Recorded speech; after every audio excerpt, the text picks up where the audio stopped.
di sana karena ini penting. Tiba-tiba bencana dokter penyakit dalam yang datang dahulu. Pergi sana dia duduk nonton ini.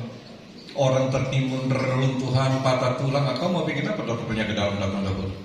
Yang perlu datang dahulu itu tim untuk gali reruntuhan, cari mayat, cari orang masih hidup. Habis itu bikin rumah sakit darurat untuk operasi pada ortopedik yang turun dahulu dengan anestesi. Ya, sesudah itu nanti beberapa hari kemudian penyakit pasca bencananya datang, diare, penyakit macam-macam, ya orang stres segala macam, gangguan di lambung, kurang darah, dehidrasi, ya, penyakit dalam baru datang.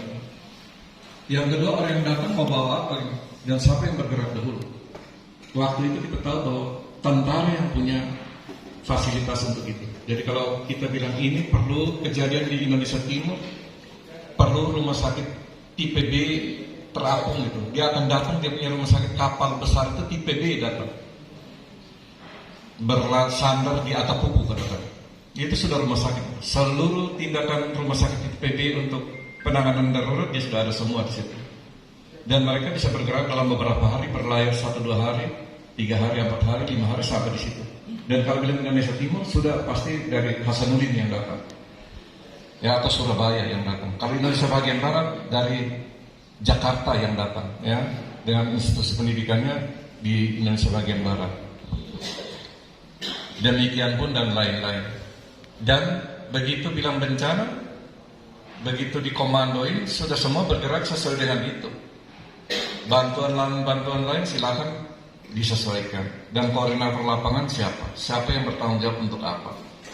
Nah, ini adalah contoh gambaran penanganan krisis terpadu atau bencana terpadu yang dilakukan di tingkat nasional.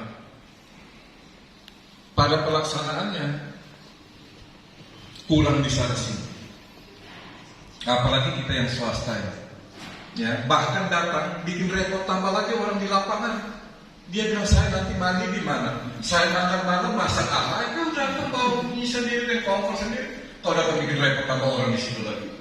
Ya, ada yang datang selfie lagi, dia kirim ke dia punya sahabat, dia bikin konten bencana. Ini contoh ya, orang yang tidak memiliki sense of crisis. Ya, karena itu saya di sini saya pikir, ya, tujuan dari kita bikin ini kan mau apa? Terima kasih kepada Catholic Relief Services Indonesia Project untuk Kabupaten Belu ini. Dan pemerintah Belu harus menanggapi ini dan bekerja sama dengan baik supaya ada hasil yang kita hasilkan.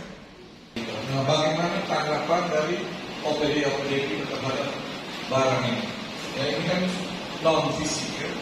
Saya tadi ada baca di sini mitigasi bencana ini upaya ya untuk mengenali risiko, penyadaran akan risiko, perencanaan penanggulangan risiko, dan lain-lain. Risiko bencana. Bukan kepada masyarakat, kepada kita dahulu ini. Masyarakat itu disadari gitu. Sudah tahu ini mau roboh, dia tinggal dekat-dekat situ saja gitu. Habis itu terlihat, dan ada orang yang sudah terlihat bencana, dia minta 1 hari ini semua harus selesai semua. Oleh karena itu, saya senang, kemarin kita sudah diskusi sedikit di sana. Ya.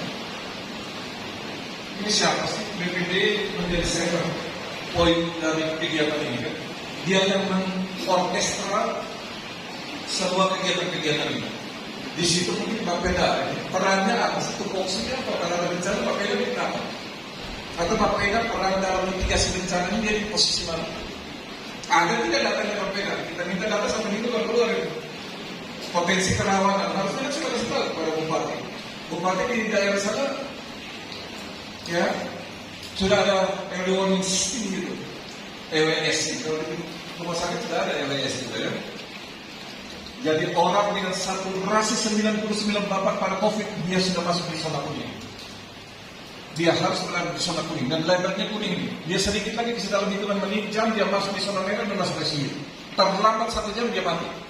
Itu contoh. Ya. Nah, oleh karena itu kita juga punya early warning systemnya apa sih? Sekarang sudah hujan seperti ini, aplikasi ini masuk di situ. Dia sudah kasih sinyal kepada kita. Selama ini kan pakai lihat ke atas bintang saja. Ya. sama tanya orang di satu PT sana, Pak, kira-kira sampai nah perhatian, batasnya mati untuk dia. Orang kampus saja tahu, tetapi kita kan minta maaf, kita juga orang kampung juga.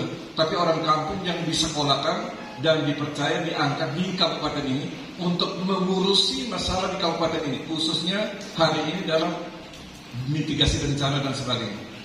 Kita dibantu oleh Inovastek ini, ya, untuk membuat satu panduan yang akurasinya tidak 100%, saya bilang 75%, lumayan lah. Itulah prediksi bulan Februari, musim hujannya masih ada tidak ya?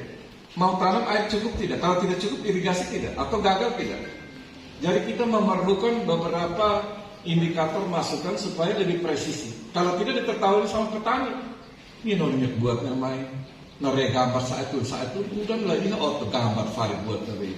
Ya, jadi hati-hati ini ya, teknologi itu penting selama kita pakai dan dia bisa memberikan petunjuk kepada kita secara akurat.